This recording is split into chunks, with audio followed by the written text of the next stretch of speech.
अगर कथा के बाद संभव हो सके तो उस कथा का समय ऐसा सूरज हो नहीं पाएगा, तो शाम को एक दिन बीतेगा।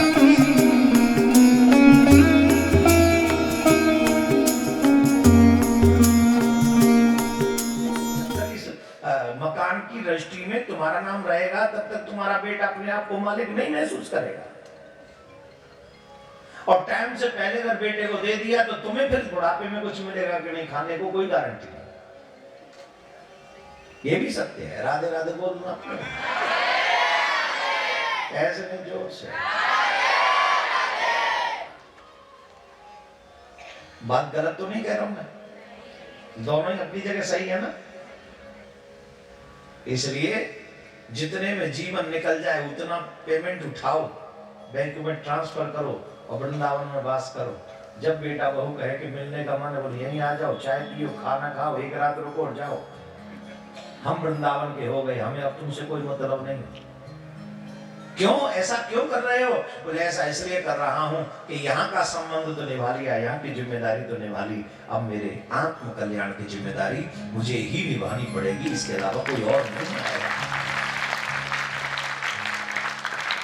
भागवत में सीधा सिद्धांत बताया गया, मरने से पहले सबको छोड़ दो और कृष्ण मेरे हैं ये बात मान लो। मैं कृष्ण का हूं, ये कृष्ण, अपने आप को कृष्ण से जोड़ दो। मुक्ति यही है। मरते समय तक एक भी चीज ये रही तुम्हारे मन में कि तुम्हारा ही संसार है तो तुम मरे नहीं, मरते ही रहोगे, मुक्त नहीं होगे। यही सिद्धांत है। मरने से पहले समाज संसार सब छोड़ के मैं कृष्ण का हूं और कृष्ण मेरे हैं, ये दृढ़ संकल्प आ जाए और मन में और कोई ना आए। और ये तभी होगा जब धीरे धीरे छोड़ना शुरू करोगे। अब 80 साल के 90 साल के बोले धीरे धीरे छोड़ेंगे, अरे बाबा अब तो एक साथ छोड़ना पड़ेगा भाई, अब इतना टाइम नहीं है कि धीरे धीरे 50 की एज से छोड़ना शुरू करना चाहिए। पहले अपने खाने पीने का जो मिल जाए सो खाओ, जो मिल जाए सो पहन लो, इच्छाएं रखना बंद करो। बहू बेटे को घर समझाओ, बेटा ऐसे रहना, ऐसे करना, ये करना। 60 साल के हो जाओ तो किसी धाम में या कहीं ऐसी व्यवस्था कर लो, एक झोपड़ी बन जाए और वहीं बैठ के भजन करो। और जैसा मिल जाए, अगर बना भी ना सको तो मांग के खा लो, किसी साधु की कुटिया में जाके मांग के खा लो, किसी हो सके तो बना के खा लो, एक साधु को खिला के खाओ, न संभव हो तो मांग के खाओ, प्रसाद समझ के पाओ। और फिर देखो आपकी बुद्धि शुद्ध होती रहेगी प्रसाद पाने से, और जैसे ही बुद्धि शुद्ध होती रहेगी आपका चित्त शुद्ध होगा, और चित्त शुद्ध होगा तो अपने आप संसार निकल जाएगा। ये कृष्ण के प्रसाद का प्रभाव होगा, धाम का प्रभाव होगा। भगवान के धाम में रहोगे उसका प्रभाव होगा। ये प्रसाद जो पाओगे उसका प्रभाव। अभी हम संसार का अन्न खा रहे हैं, इसलिए विचार भावना सब सांसारिक है। राजा परीक्षित को एक क्षण नहीं लगा छोड़ने में, एक क्षण नहीं। और हमारे पास तो थोड़ा बहुत है, मकान दुकान थोड़ा बहुत ही है, ज्यादा नहीं। राजा के पास तो सब कुछ था, एक क्षण में त्याग दिया। और सब कुछ त्याग कर राजा परीक्षित गंगा के तट पर पहुंच गए। और गंगा के तट पर पहुंचकर राजा ने पूछा, अनेक संत ब्राह्मण विद्वान थे, उसके दो ही प्रश्न थे। राजा परीक्षित के दो ही प्रश्न थे। ध्यान से सुनना, आपने कभी नहीं किया होगा ये दोनों ही प्रश्न, आपने कभी नहीं किए होंगे। पहला प्रश्न, जीवन भर मनुष्य को क्या करना चाहिए? जब मनुष्य जीवन मिल जाए तो पूरे जीवन भर मनुष्य को क्या करना चाहिए? सेकंड वन, जो मरणशील व्यक्ति है वो क्या करे? म्रियमाणस्य किम कर्तव्यम। दोनों बातों पे ध्यान दीजिएगा। आज मनुष्य दोनों बातों से बहुत दूर है। कभी भी ये सोचता ही नहीं जीवन भर क्या करना चाहिए। अच्छा बताइए, कभी प्लानिंग की है आपने? छोटी छोटी चीजों की प्लानिंग करते हो, कौन से स्कूल में पढ़ना चाहिए, कौन से टाइप के कपड़े पहनने चाहिए, कौन से कपड़े खरीदे, कैसे खरीदे, उसकी प्लानिंग है।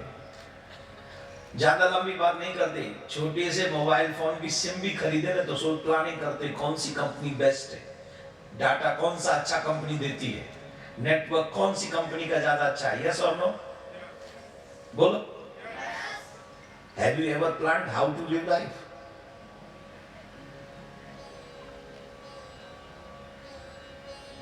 Life is not game. जो मन आए सो कर लो, जो मन आए सो खा लो, जहां मन आए वहां चले जाओ, जो मन आए वो देख लो, जो मन आए वो सुन लो, जो मन आए वो बोल दो। What is this? इंग्लिश में एक शब्द है नॉनसेंस। सेंस मतलब विवेक नहीं है, विवेकहीनता है। जो मन आए सुन रहे हैं, जो मन आए बोल रहे हैं, जो मन आए वो कर रहे हैं, जो मन आए वो खा रहे हैं।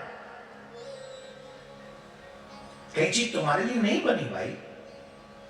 कुछ चीजें तुम्हारे देखने योग्य नहीं, अभी तुम्हारी एज नहीं है वो देखने की, फिर भी देखे जा रहे हो। अभी वो तुम्हारी एज नहीं है सुनने की, फिर भी सुने जा रहे हो। अभी वहां नहीं जाना तुम्हें पूरे जीवन भर नहीं जाना, फिर भी वहां चले गए अपने दोस्तों के कहने से। क्या है? विवेकहीनता। मैं हमेशा एक बात कहता हूं विनोद जी, एक बात मैं हमेशा कहता हूं कथाओं में, आज का व्यक्ति इंटेलिजेंट है, विवेकवान नहीं है।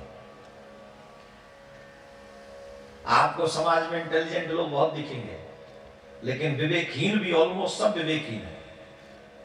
जितने भी इंटेलिजेंट है वो विवेकहीन, क्योंकि वो प्रेजेंट में जी रहे हैं, पास्ट की उनको कोई चिंता नहीं। जो करके आए और फ्यूचर की परवाह नहीं, वो प्रेजेंट में जी रहे, जिए जा रहे हैं। इसने ऐसा किया मुझे भी करना, उसने ये खाया मैं भी खाऊंगा, वो उसके साथ घूमता है मैं भी घूमूंगा। What is this? कोई कुएं में गिर रहा है तो मैं थोड़ी गिरूंगा, कोई जहर खा रहा है तो मैं थोड़ी जहर खाऊंगा, कोई अपनी जिंदगी को नर्क बना रहा है, वस्त बना रहा है, मैं थोड़ी बनाऊंगा। मैं आप सब युवाओं से, भाई बहनों से एक ही बात कहना चाहूंगा, तुम्हारी जिंदगी के रिस्पॉन्सिबल तुम हो, कोई और नहीं। तुम्हारे हर कर्म के जिम्मेदार तुम हो, कोई और नहीं। जो कर्म तुम कर रहे हो, you will have to pay with compound interest. No one can save you. Do you understand और नॉट? तुम्हारे हर कर्म का फल तुम्ही को मैं ब्याज के भोगना पड़ेगा, अच्छा हो या बुरा, तुम्हारे ऊपर निर्भर है। इसलिए बिना कभी सोचा है कि जिंदगी कैसे जीनी चाहिए? जवाब दो। सोचा है कि नहीं? नहीं सोचा। जैसे लोग जी रहे थे हम भी उनके पीछे पीछे जी लिए, जहां लोग जा रहे थे हम भी पीछे पीछे चल दिए। Totally time waste. और आई एम सॉरी टू से महाराज, सिर्फ बच्चों का हाल नहीं, सीनियर लोगों का भी अब यही हाल है। 5 स्टार होटल्स में हम लोग बड़ी बड़ी पार्टियां करते हैं, ये भी नहीं सोचते इतने लाखों करोड़ों रुपए बर्बाद करके आखिर हम समाज को दे क्या रहे हैं? जिस ईश्वर ने हमें सब कुछ दिया है, उस ईश्वर को हम क्या जवाब देंगे वहां जाकर? जीवन कैसे जीना चाहिए पूरे जीवन भर? क्या पहला प्रश्न है, पूरे जीवन भर मनुष्य क्या करे? और दूसरा प्रश्न है, जो मरणशील व्यक्ति है वो क्या करे? म्रियमाणस्य किम कर्तव्य, मरने वाले का कर्तव्य क्या है? और बताओ, आपने कभी प्रश्न किया कि मरने वाले व्यक्ति को क्या करना चाहिए और क्या नहीं करना चाहिए?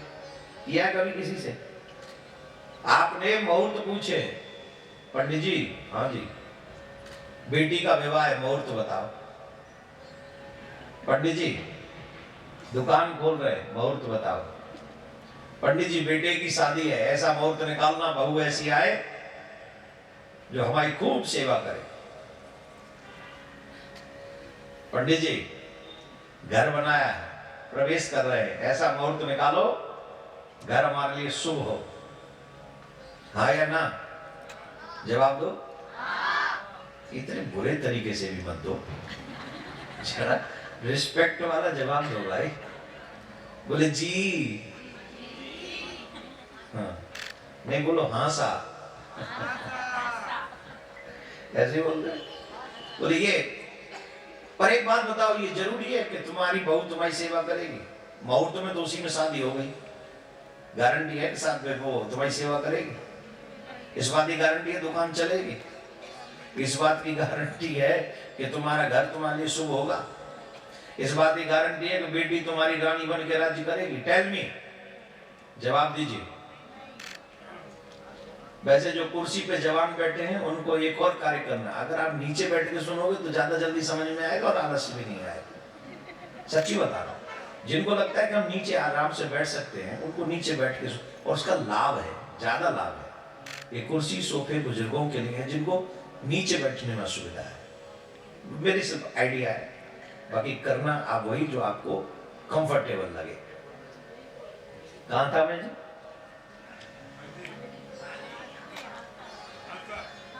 घर शुभ होगा कि नहीं, गारंटी है? ये सब अनफिक्स्ड है, इसका कोई पता नहीं क्या होगा और क्या नहीं होगा, लेकिन एक बात की गारंटी है, मौत होगी। जब तेरी डोली निकाली जाएगी, बिन मुहूर्त के उठा ली जाएगी। जब तेरी डोली निकाली जाएगी, बिन मुहूर्त के उठा ली जाएगी।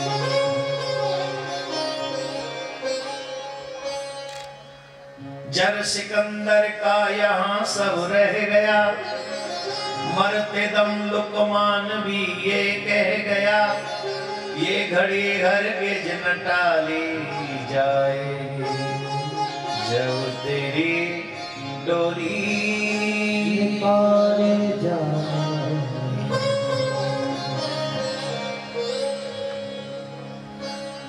मृत्यु फिक्स है, बाकी का सब अनफिक्स्ड है। राजा ने यही प्रश्न किया जिस प्रश्न से हम भागते हैं, बचते हैं, डरते हैं। राजा ने किया कि महाराज जिसकी मृत्यु फिक्स है वो क्या करे? संत मौन हो गए सब, क्या जवाब दें इसे? उसी समय परम श्रद्धेय श्री सुखदेव जी महाराज पधारे। सुखदेव जी महाराज को देखकर सब खड़े हो गए, आदर किया, सत्कार किया और सुंदर दिव्य आसन उनको विराजने के लिए दिया। वो बैठ गए। मुनि बैठ गए, श्री सुखदेव जी महाराज। राजा ने साष्टांग दंडवत किया।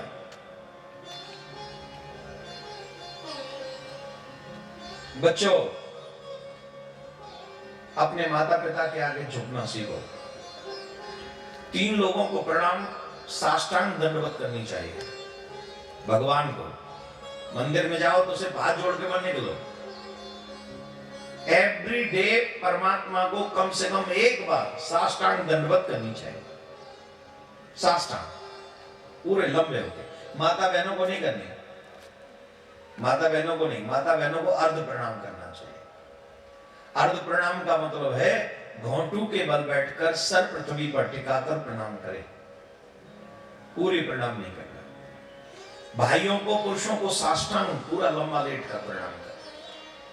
किनके आगे? बोले भगवान के आगे, एक बार माँ बाप के आगे, और गुरु जी के आगे, या जिनसे आपको सीखते हो ऐसे संत महात्मा के आगे।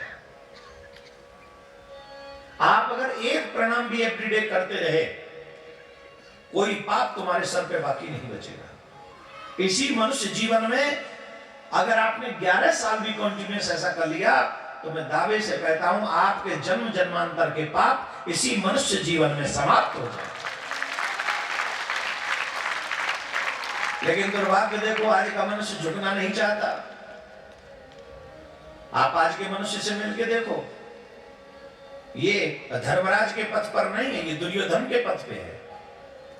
न जाने कहां से कौन से समाज ने हमारे हाथ में हैंडशेक करना सिखा दिया। हेलो भाई, हाउ आर यू, हैंडशेक करते हैं। किसी से भी हाथ नहीं मिलाना चाहिए, किसी से भी नहीं।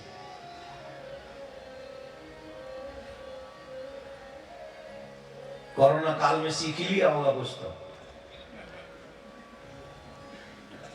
फॉरेनर्स, मिनिस्टर्स, पीएम, वो भी हैंडशेक नहीं कर रहे थे इन दिनों में।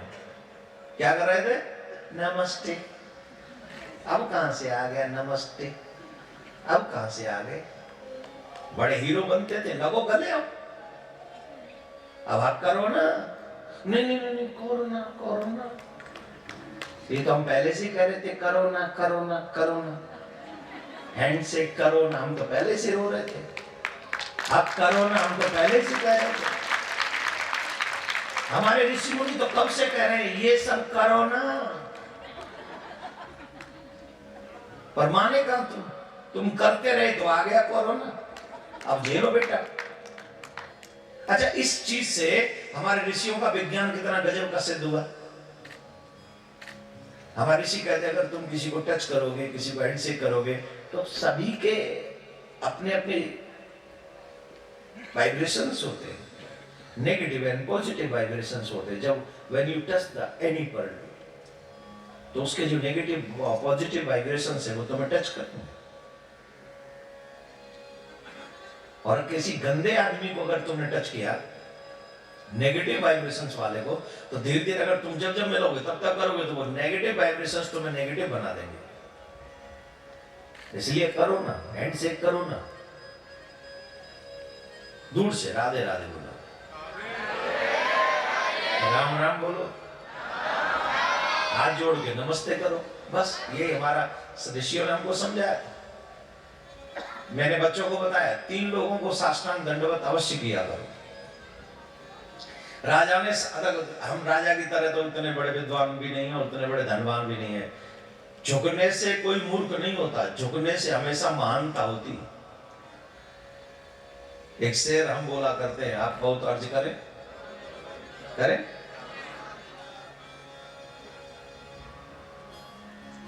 झुकना तो इंसान की पहचान होती है, झुकना तो इंसान की शान होती है।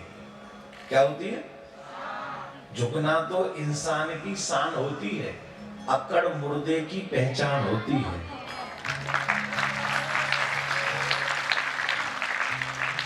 अकड़ मुर्दे की, मुर्दा झुक ही नहीं सकता। इसका मतलब क्या है? जो झुकना नहीं जानते वो आजकल जीते जी मुर्दे के बराबर है। जिन्हें माँ बाप के आगे झुकने में शर्म आए वो जिंदा कहाँ है?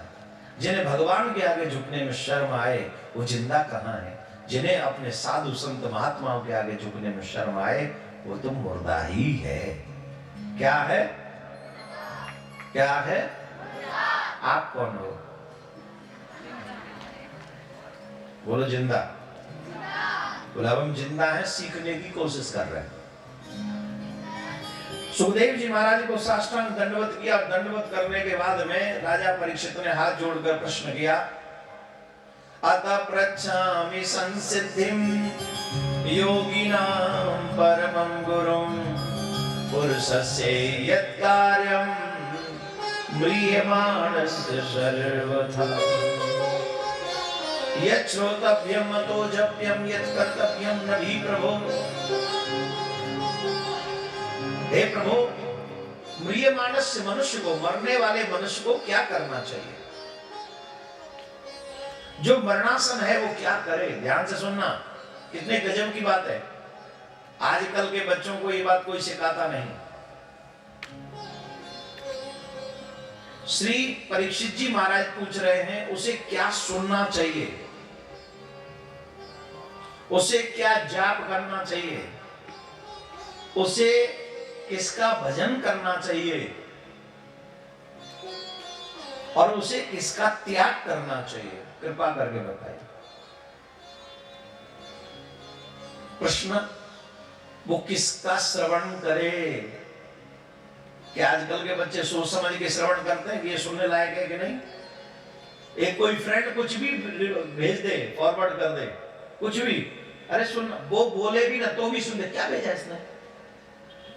पहले पूछ लो इसमें क्या है, मेरे सुनने योग्य है कि नहीं, मैं क्यों सुनूं? अगर 1 मिनट का ऑडियो वीडियो आप देख रहे हैं अथवा सुन रहे हैं, वो 1 मिनट तुम्हारी लाइफ में वापस लाके कौन देगा? कौन देगा तुम्हें ये मिनट? इस तरफ कभी सोचते रहे। जो आया वो सुन लिया, जो आया वो देख लिया, किसका भजन करें? किसी ने कहा वहां फलानी जगह चले जाओ, फलाना पीर बहुत दे रहा है, हम चले गए, हम वो पीर पे चढ़ाया है। अब बताइए, हमें ठाकुर ने सनातन में पैदा किया, कितना अच्छा ठाकुर ने अवसर दिया है। हमें किसी पे पीर पे चादर चढ़ाने के लिए थोड़ी भेजा भाई। जिनको पीर पे चादर चढ़ाने के लिए प्रकट किया वो पीर पे चादर चढ़ाए। हमें तो महावीर पे सिंदूर चढ़ाने के लिए पैदा किया है, हम तो महावीर पे सिंदूर चढ़ाएंगे।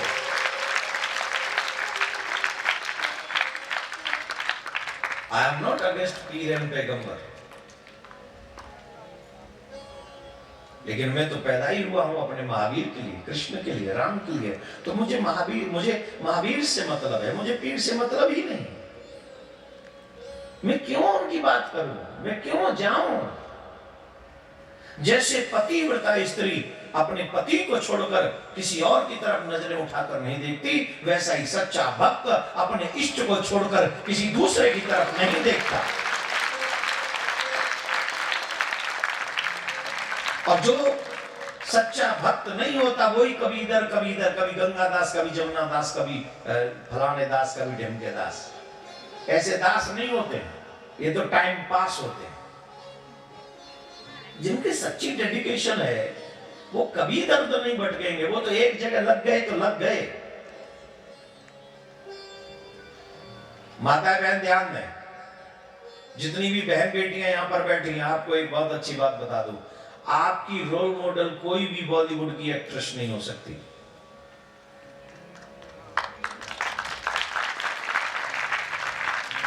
जितनी भी बहन बेटियां यहां बैठी हैं, सुनिए जरा, इन लोगों के फोटो देखना भी आपके लिए पाप है,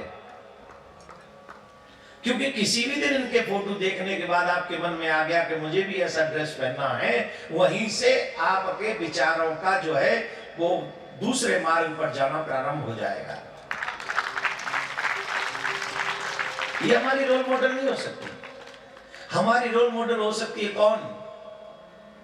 सावित्री, सीता मैया, महारानी लक्ष्मीबाई,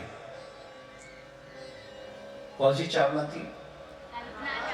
कल्पना चावला, सुनीता विलियम्स। ये आपकी रोल मॉडल हो सकती है। मैं कई नाम भूल रहा हूं, आप अपने हिसाब से इसी श्रेणी के नाम याद कीजिए। अब मैं आपको बताता हूं, काफी लोग कहेंगे सावित्री बनने में क्या रखा है, बताता हूं। सावित्री की ताकत क्या है, पावर क्या है? सावित्री की पावर है कि यमराज से भिड़ गई और अपने पति के प्राण वापस ले आई। कोई हीरोइन डॉक्टर से भी बढ़ के दिखा दे, यमराज की तो बात ही छोड़ो। इन बॉलीवुड की एक्ट्रेस से कहोगे तुम्हारा पति परेशान है, बीमार है, लाओ कुछ करवाओ, डॉक्टर से कहो। कहीं तो ये सोची मर जाए तो अच्छा है, दूसरे का परपोज था, उससे की नहीं से कर दी।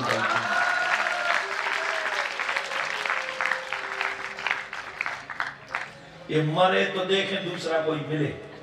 अब ये एक्ट्रेस है, अब ये इसको रोल मॉडल बनाने से तुम्हारा घर बनेगा या टूटेगा? बोलो। तो टूटने वाले से हम क्यों करें? हम तो जोड़ने वाले को अपना रोल मॉडल समझना। हमारा रोल मॉडल क्या है? हमारा रोल मॉडल है सावित्री, महारानी लक्ष्मीबाई, कल्पना चावला, सुनीता विलियम्स, जिन्होंने अपने देश का नाम रोशन किया। ये हमारे रोल मॉडल्स हैं। हम बना किसको रहे हैं? हमारी मूवीज, हमारे वीडियोस, हमारे फोन में किसका स्टोरेज ज्यादा है? आप अपनी जिंदगी को नर्क बना रहे हैं। कोई नहीं चाहेगा कि मेरी घर की बहू ऐसी हो जो, समझ रहे ना व्हाट डू यू मीन? क्या चाहेंगे? हमारे घर की बहू कैसी हो? अगर हम किसी को सावित्री देंगे तो हमारे घर में भी सावित्री आएगी, और इससे एक हमारा नेक्स्ट जनरेशन, एक अच्छी जनरेशन हमारे घर और हमारे संसार, हमारे भारत को प्राप्त होगी। इसलिए मैं आप सबसे आग्रह करूंगा, जो सुनना है वो सोच समझ के सुनो, जो देखना है वो सोच समझ के देखो, जो करना है वो सोच समझ के करो। इसलिए महाराज ने पूछा, क्या सुने, किसका भजन करे, किसका त्याग करे? सुखदेव जी महाराज कहते हैं, राजन तुम धन्य हो। बर्यने सते प्रश्न कृतो लोकहितो नपः आत्मविद संवतम पुंसा। हे राजन तुम धन्य हो, तुमने ये जो प्रश्न किया है ना, ये प्रश्न तुमने अपने हित के लिए नहीं, पूरी मानव जाति के कल्याण के लिए प्रश्न किया। पूरी मनुष्य जाति के कल्याण। जो मरणशील है वो क्या करे? हे राजन, जो मरने वाला है उसे श्रीमद् भागवत कथा सुननी चाहिए। क्या सुनना चाहिए? बोलो जोर से। जो मरणशील व्यक्ति है उसे श्रीमद् भागवत कथा श्रवण करनी चाहिए। महाराज मेरे पास 7 ही दिन है। बोले चिंता मत करो, खटवांग तो 2 घड़ी में, 2 मुहूर्त में अपना कल्याण कर लिया था। तुम्हारे पास तो फिर भी 7 दिन है। अच्छा, यहां पर बैठे हुए प्रत्येक शख्स से एक क्वेश्चन मेरा। राजा के पास तो 7 दिन थे, हम गारंटी से कह सकते हैं हमारे पास 7 दिन है? कह सकते हैं? आप कहेंगे हम तो अष्टपुष्ट हैं, हम तो 7 दिन निकल ही जाएंगे। अब कब बिच्छू खा जाए कौन जाने, कब उल्टी आना शुरू हो जाए कौन जाने, कब ठोकर लगे कौन जाने, रोड क्रॉस करे और बस ने टक्कर मार दी कौन जाने। मौत का कोई ठिकाना नहीं। एक कहानी सुनाओ, सुनोगे? बड़ी अच्छी है। एक बार भगवान नारायण से मिलने के लिए सब देवता आ रहे थे। ध्यान से सुनना। सभी देवता भगवान नारायण से मिलने आ रहे थे। उसी समय काल भी भगवान से मिलने के लिए आया। और जब नारायण भगवान से मिलने के लिए काल आया तो भगवान के महल के द्वार पर एक कबूतर दिखाई पड़ा उस काल को। उस कबूतर को देखकर काल मुस्कुरा दिया और मुस्कुरा के काल आगे बढ़ गया। काल जब आगे बढ़ा तो काल के मुस्कुराने से कबूतर को पसीना पसीना, वो परेशान हो गया। ये मुझे देख के क्यों हंस रहा है? कहीं ऐसा तो नहीं लौट के मुझे ही? काल है। वो परेशान था कि इतने में गरुण जी आए। गरुण जी को देखा, गरुण जी ने उस कबूतर को देखा और कहा कि तुम इतने परेशान क्यों दिख रहे हो? बोले कुछ मत पूछो। बोले कुछ तो बताओ। बोले हालत खराब है, अभी काल निकला है यहां से और मुझे देखकर मुस्कुराया। इसका मतलब है कि अब मेरा अंतिम समय नजदीक है। मुझे तो लगता है कि लौट के आएगा, मुझे खा जाएगा, मुझे मार डालेगा। हम तो आपकी प्रजाएं, अब हमारी रक्षा करो। गरुण जी बोले काम करो, बैठो हमारी पीठ पे। पीठ पे बैठा ला। 7 समुद्र पार एक गुफा में, अंधेरी गुफा में छोड़ाए। लौट के झड़ाक से आ गए। बोले तू यही रहना। बोले नहीं रहूंगा, अब नहीं आऊंगा वहां से तो काल निकलेगा अभी। गरुड़ जी उतनी देर में लौट आए जितनी देर में काल दर्शन करके वापस आया। गरुड़ जी की स्पीड बहुत तेज है। लौट आया। काल जब निकलने लगा, गरुड़ जी सामने पहुंच गए। गरुड़ जी ने पूछा, hello mister Kaal, I want to talk to you. बोले आप तो भगवान के वाहन हो, no problem sir, tell me what can I help you. बोले आई हैव क्वेश्चन। बोले नो प्रॉब्लम, आस्क। और जब आप यहां से जा रहे थे तो आप एक कबूतर को देखे, क्यों स्माइल किया आपने? Why did you smile? कबूतर को देख के हंसे क्यों? अरे बोले छोड़ो कोई बात नहीं। अरे बताइए। बोले ये सोच रहा था थोड़ी देर में उसकी मौत है। लेकिन ये सब बताने से पहले तो आपको थैंक यू बोल दूं। Thank you for help me. Garud ji बोले मैंने क्या हेल्प की? बोले आप ने तो की। तो क्या? बोले मैंने उस कबूतर को देखा तो मुझे पता है कि 1 घड़ी बाद उसकी मृत्यु है और मृत्यु इतनी दूर है उसकी कि वो 7 दिन उड़ के जाए ना तो भी नहीं पहुंच पाएगा उस स्थान पे। उसकी मृत्यु है, 7 दिन उड़े लगातार तो भी नहीं पहुंच पाएगा। मैं ये सोच रहा था ये वहां पहुंचेगा कैसे और ये मरेगा कैसे। लौट के आया तो पता चला कि आपने मेरी हेल्प कर दी, आप उसे पहुंचा के आ गए, अब वो मर गया। उसी जगह पे मौत थी उसकी, 7 समुद्र पार गुफा में अंधेरे में, और आप उसे वहीं पहुंचा के आ गए। आपने मेरा कार्य कर दिया, इसलिए थैंक यू। जहां जिस जगह जिस समय निश्चित है वहां पहुंच जाओगे, चाहे जैसे भी पहुंचो। मौत नहीं आती है, हम मौत के पास जाते हैं, याद रखना। हे राजन, मरना तो सबको है, लेकिन अपनी मृत्यु का भय किसी को नहीं। मृत्यु के बारे में सोचते नहीं। तुम धन्य हो कि तुमने ऐसा प्रश्न किया है जो पूरे मनुष्य जाति के कल्याण के लिए है। लाखों करोड़ों रुपए कब लगाने के बाद आप कोई डॉक्टर, कोई इंजीनियर, कोई कुछ बनता है, लेकिन इतना सब बनने के बाद भी ईमानदारी से सोचो, कभी क्या प्रश्न किया है कि मेरा कल्याण कैसे होगा।